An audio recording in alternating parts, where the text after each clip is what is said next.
Welcome back to Living with Pride. I'm James Brown, your host. And let me tell you, I've got Lynn Long in the house, and we're talking about the Danville Support Services. But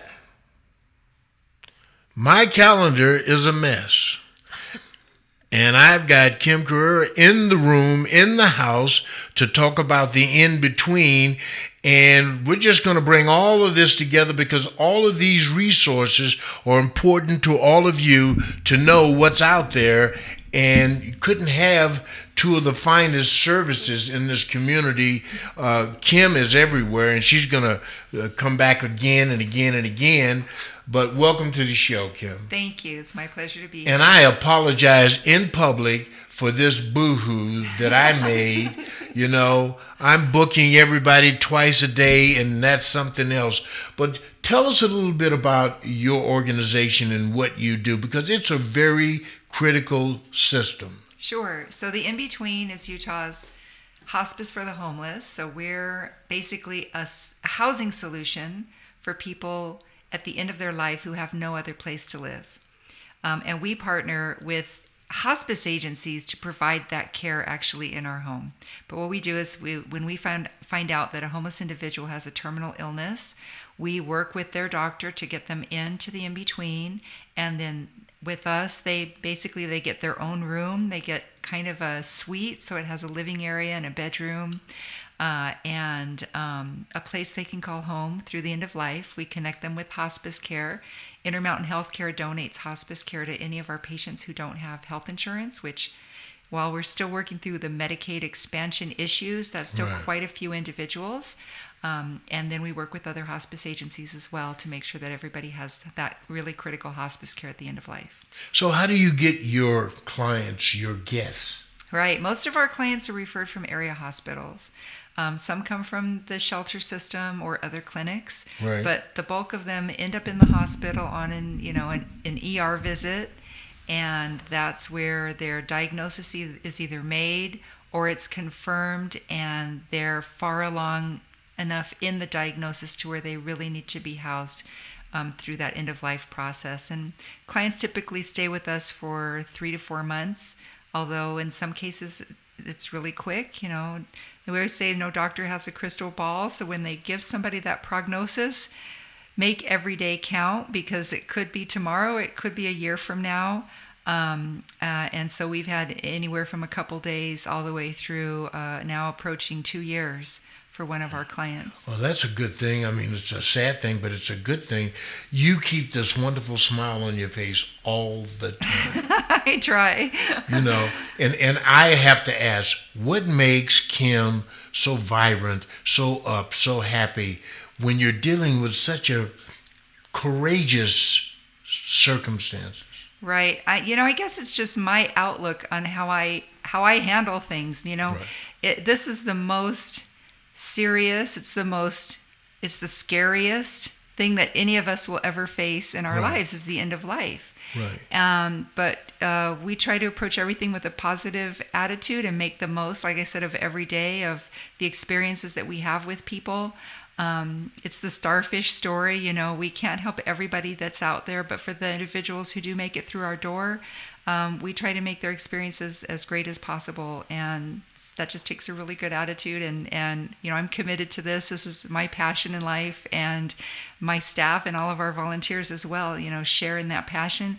Typically we find it's because they've had either somebody in their immediate family or extended family or a friendship circle that has dealt with homelessness through, whether it's mental illness, whether it's substance use, all of the things that lead up to homelessness. And it's a challenging situation, and it can affect people from any socioeconomic level, right? So we know it has no boundaries. Right. We know multimillionaires that have individuals in their family who have mental illness, and if it weren't for their resources, would be homeless. Right. As well as those who grew up in poverty. So yeah, that just keeps us going. How do you find the system? How do you find the system in all of its intricacies, working with you, working with the issue, resolving the problem? Is it an entangled bed of webs that you have to climb through as you try to find an in-between for those folks that you serve?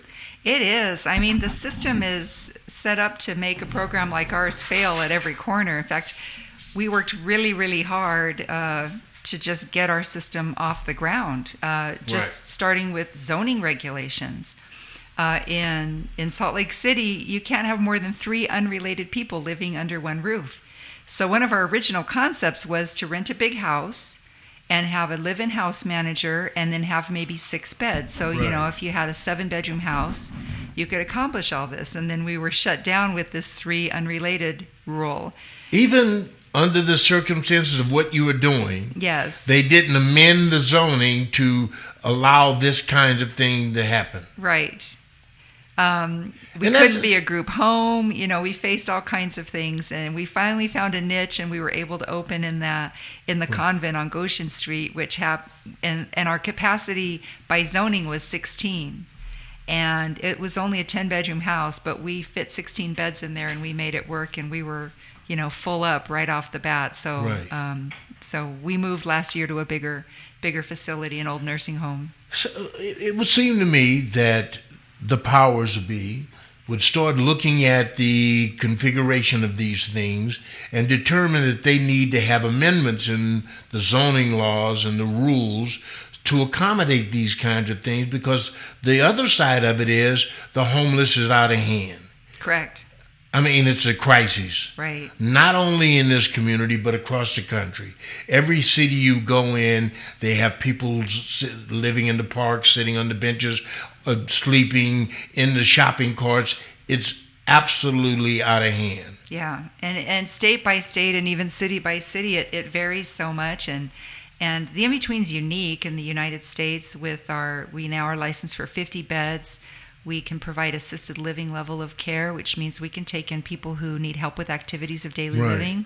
So at Danville, that's a lot of what Danville does. And their support staff is they go into homes and help people in their homes do their activities of daily living. So dressing, bathing, eating, toileting, cleaning house, maybe doing some errands, things like that. Right. We're able to do that for our clients now. And but other communities have different rules. So, for example, in California, I think they can have 6 beds maximum. Right. They can't help with activities of daily living. In New York, I want to say it's 2 beds or 4 beds. It's incredibly small, and that's the state of New York. And not every state even has a mechanism to do something like the In-Between does. Right. So I always try to help people figure out how to work with the existing rules in their state and community to make this something like this happen in their community. So are we going to find a time that we're going to go out into the rural areas and we're going to find land that's not necessarily under a fixed zoning kind of situation and build communities where we take people from the cities, if you will, out to these communities where they can live in this kind of environment that is specific for their needs? Well, that's a great idea, but there's a big drawback to that, and that's that people need access to services. So predominantly our folks need access to their hospital and their medical care provider. So being out in a remote rural area is challenging for them. So you've got the other side of it. So if you're going to build that kind of community, you now got to think about building a community that has all the services available the clinic right there. And everything right there. And so we get into a segregated kind of mentality. That's right. And an isolated, segregated issue where now we're having to build a city, if you will, and its same fabric of management.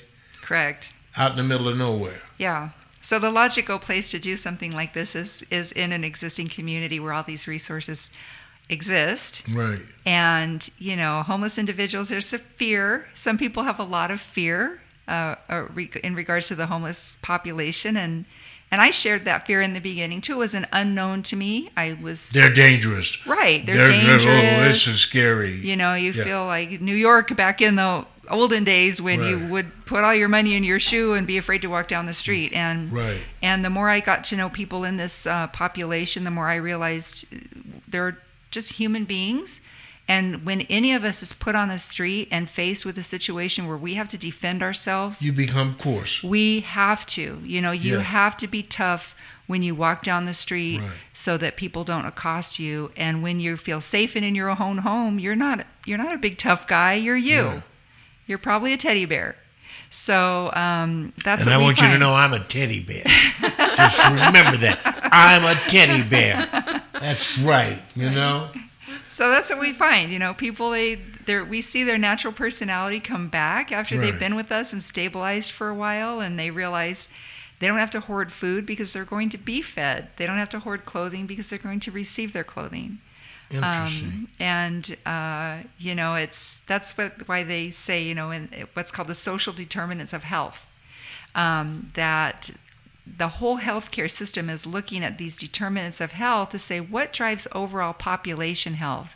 And some of the factors are feeling safe, having housing, and having your basic needs met. So mental health, whether you're in a good mental health status or state of mind, has a lot to do with ultimately how you feel, how you react to how you feel, and how you get along. That's right. Yeah. I got a tummy ache, and that means I've got an attitude. Yeah. I'm starving, and so I'm I've got an angry. attitude. Right? Exactly. Yeah. So It's interesting because we're now looking at how we solve these problems, what tactic we need. Our political arena is so congested with superficial issues that the problems have gotten out of hand, and they don't know what to do because they're worried about how many cars are going down Main Street Right. rather than where they're going. Mm-hmm. Right. And to me, it's about taking care of people. You Right. know, we have a great country, we have a great community, and it's great because we take care of each other. We take Right. care of our friends and family. Most of us are nice to our neighbors, and extend that. I mean, that's the whole basis of Christian philosophy, right? Is love thy neighbor. What do you need the most to make your organization more efficient, more resourceful? Well, I hate to just jump right in, but we need money. Our healthcare system doesn't reimburse for the services that we provide at the in-between. So hospice care is covered by Medicaid, but not your living situation. So that room and board component is not covered under our healthcare system. Hospice, of course, can't be delivered in a shelter or a motel or in an encampment under an overpass or out in the desert.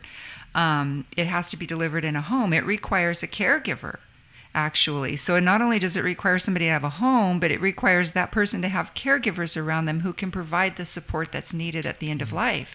All those things are missing for a homeless individual, and yet our system doesn't provide any alternative for them. So we have to raise all the money to run our organization and bring people in, and that's It's $1.5 to $2 million a year. So it's a lot of money, and everything you're helps. spending a lot of time just doing that.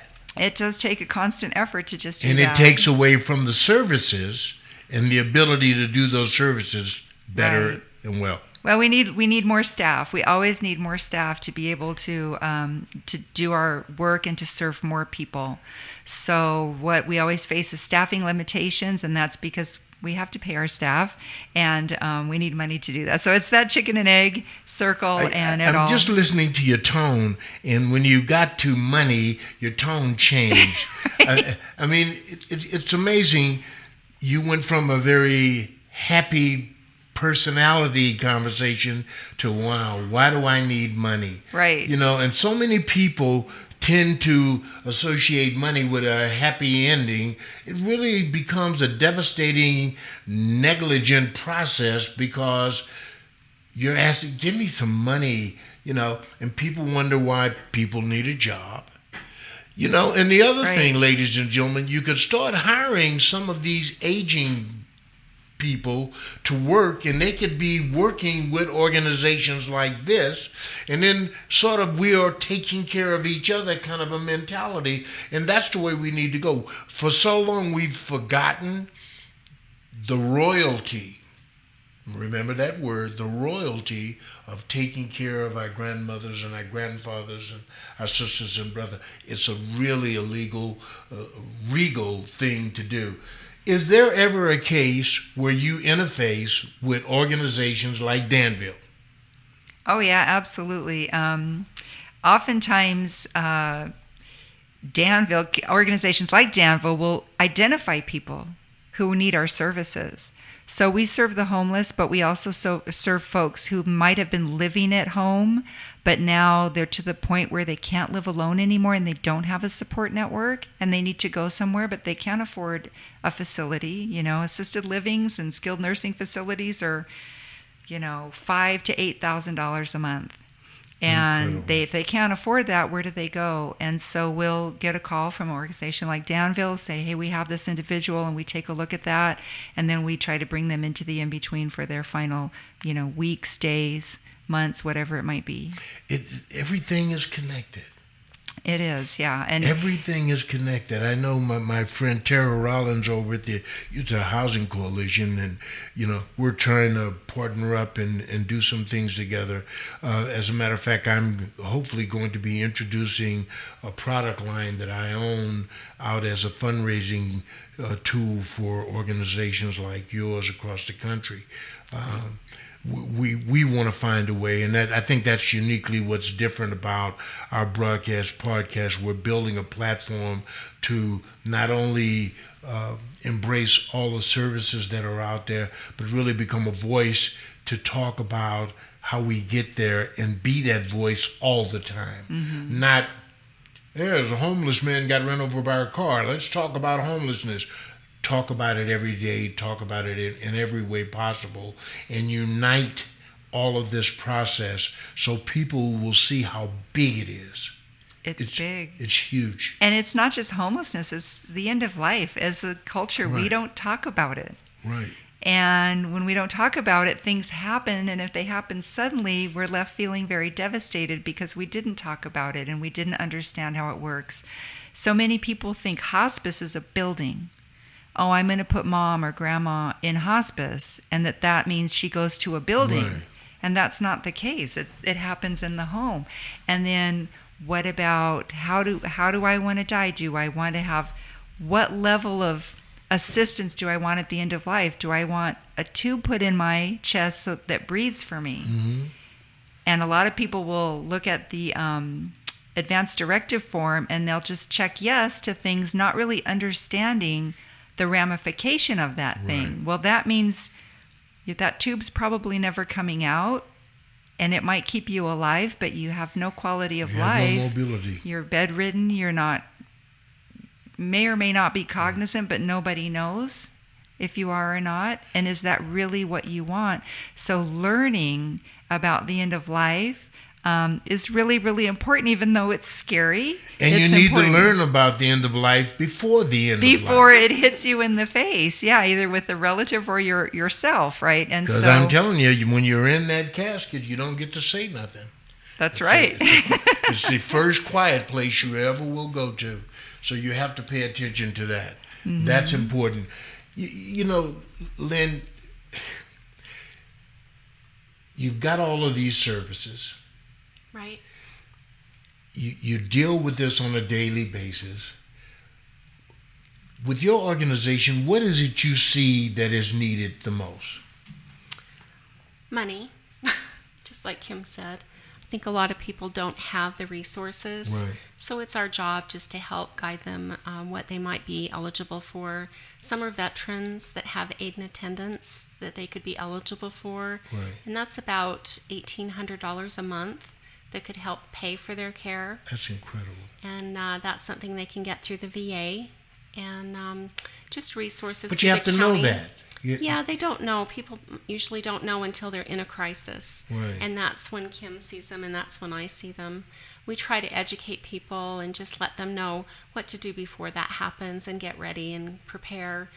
Buy long-term care insurance if you can, Plan on living a long life and just plan ahead. What does this kind of platform do for you guys? Living with Pride broadcast, podcast, what does it do for you? Is it an instrument that will have a benefit for you? I think it's the message that people get because they listen to your show and they don't know about us. And so it's just education and teaching people where they can go when they need the help. They might know someone that knows someone, Right. and that's just word of mouth. And so just getting the message out where they can go and who they can call. I mean, I don't know anything. I'm learning all of this stuff accelerated. I mean, I'm going, whoa, you know.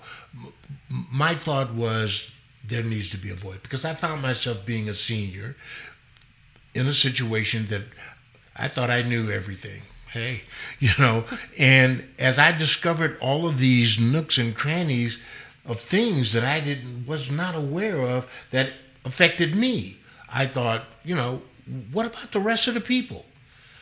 People who don't have access to people. Where do they get food? Where do they get knowledge? Where do they get access? You know, and like you said earlier, Kim, I mean, people are afraid to talk to these people. Right. Because the coat is dirty, the beard is unshaven, the hair is all over the place. You know, I don't want to be around that place. I don't want that in my neighborhood. Right. You know, and yet you can become part of that neighborhood if you're not careful and you don't know what's going on. That's right. It can happen to anybody. Most Americans are 1 or 2 paychecks away from being evicted, right? And so the issue of homelessness can happen to anybody, and it's tough. And if it does just happen for financial reasons and you've never been homeless in your life, it's a really hard It's a thing. shock. And the last thing we want to see as a society is somebody ends up in a shelter and they can't pull themselves up and out of that, and then they become indoctrinated into that lifestyle, and then there's the peer pressure of, okay, start doing drugs and start doing illicit behaviors to earn money, and we don't want to see that happen to anybody. I mean, especially youth. You know, you see youth being exited from the home and fall into these situations. They're very I don't want to say gullible, but they can be molded into adopting that lifestyle. And on the other side of the coin, like I always call it, falling off the ledge. So we had a client who came to us, passed away with us. On his deathbed, we were able to connect him with his mother, and they hadn't spoken. This had to be a young person. It was an older man. Late 50s. Okay, that's a young man. Young man, my age. He hadn't spoken with his mother for 25 years. Right. They were able to, you know, share some things. He couldn't speak, but we were able to tell her, you know, we know he would say he's sorry and that he loves you. And she was able to say, I forgive you and I love you. He couldn't speak, but there were tears rolling down his eyes. He passed away later that night.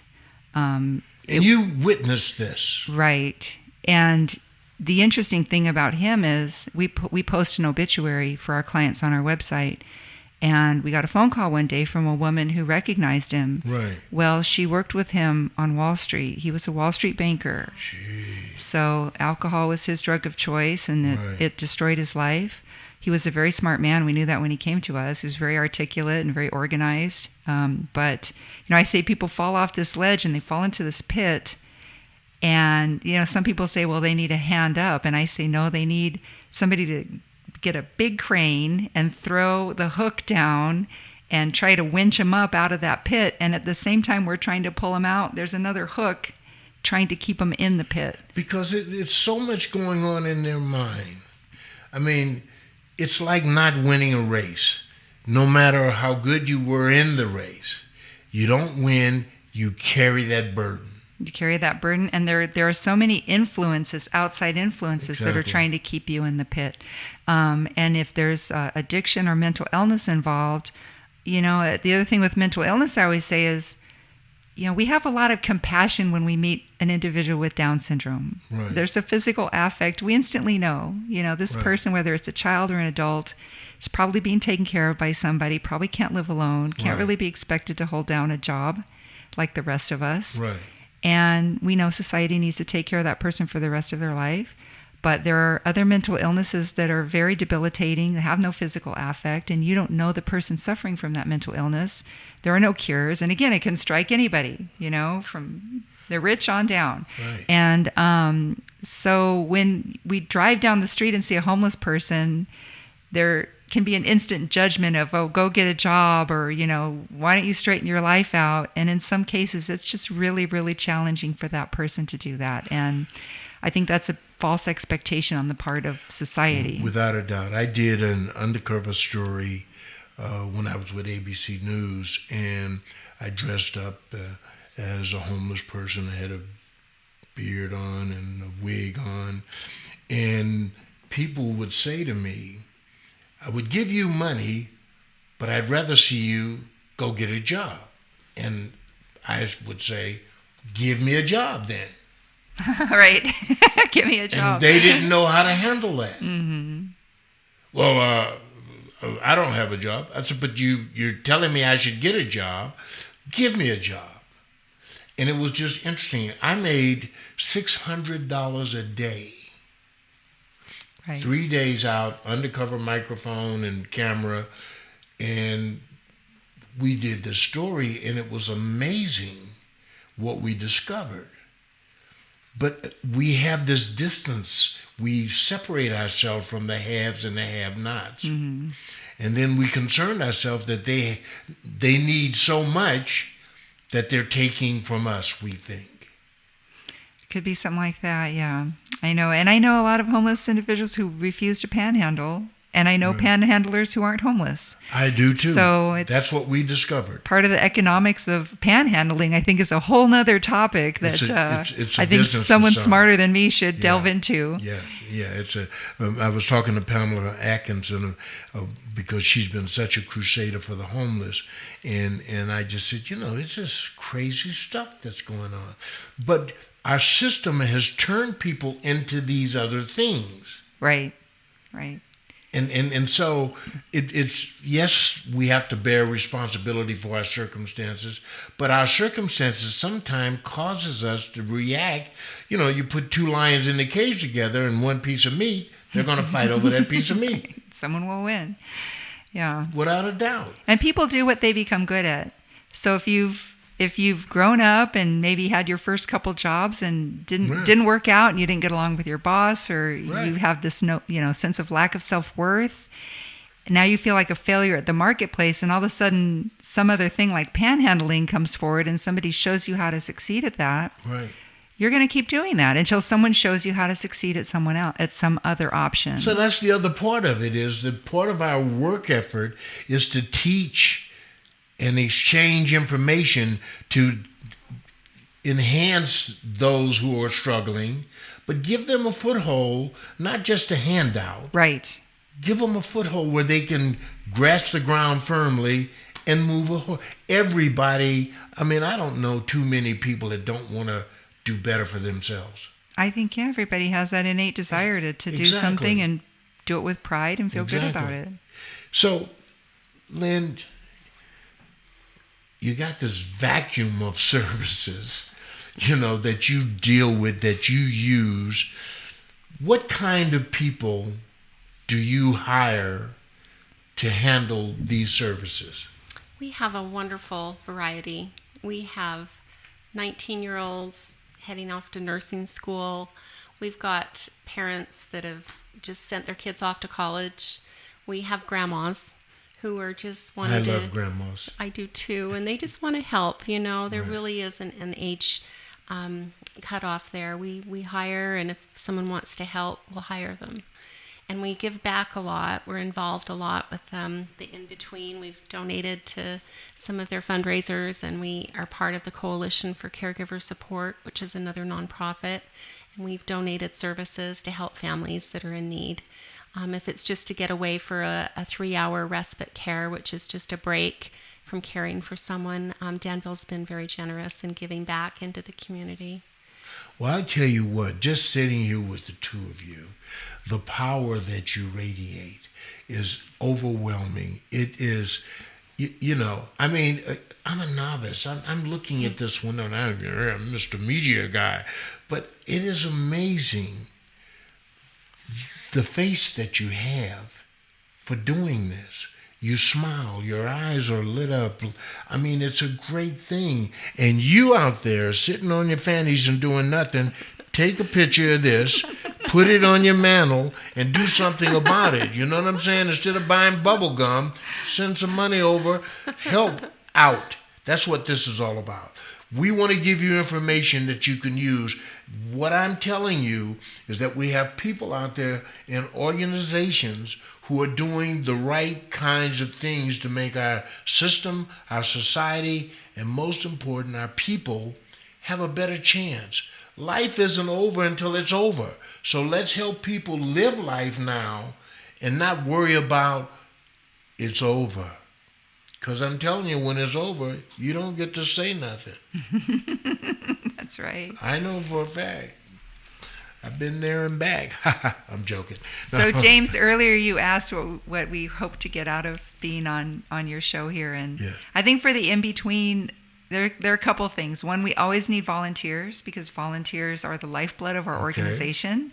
Volunteers work a 2-hour shift every week, and they do everything that you normally do at home. So it might be vacuuming or dusting. It might be helping clear the table, that kind of thing, talking with our residents. We're also on a big push right now with the year end coming up to get 300 new sustainers. So, sustainers are people who donate a little bit of money every month. And we have that set up on our website at tibhospice.org. And $5 a month is great. We love that. Just a foot in the door. If we can get 300 new sustainers. Or $1 a day for 5 days. Yeah, $1 a day for 5. Whatever works, but that would be great. And then we have a wish list, so we're always looking for donated items. Right. And we use everything that you use at home: toilet paper, paper towels, Kleenex are big items, toiletries. So when somebody comes to our home, oftentimes they're just coming in a hospital gown. Right. So they don't have any clothing. So new socks and underwear are always great for men and women. And we give them all of their toiletries, razors, shaving cream, toothbrush, toothpaste, all that kind of stuff. And we give them a week's worth of clothing. And so that way, they have the comforts that they need to live with. Hearts are good. Well, for Danville being on a podcast, it's my first. I haven't done a podcast before, but I think it's getting the message out that we're here to help those who need it. You don't have to be a senior. You can just need some extra help, and we're here in the Valley in Salt Lake, and just give us a call. What's that number? 801-363-1521. And what's that website? DanvilleSupportServices.com. Our website? Yep. TIB Hospice, for the in between, tibhospice.org. Hey, this has been a great show. I'm telling you, I'm enlightened by the information that I've just received. I'm going to share it with you. You can go to our webpage, livingwithpride.org. You can go to our YouTube channel, livingwithpride.org. You can go anywhere you want to go, but go to livingwithpride.org, and you'll find out everything you need to know about what we're doing. And these are the prizes, and the presence of a great community is having great services and great opportunities like this. And these ladies are really an example of what you can expect to happen throughout this great city and state, and hopefully the country. So stay tuned to Living with Pride as we come to you with our pride for all the services that organizations like the In-Between and Danville Support Services offer you. So there's no reason to sit out there and do nothing. Do something, be something, help someone. That's what I call living with pride. Bye-bye.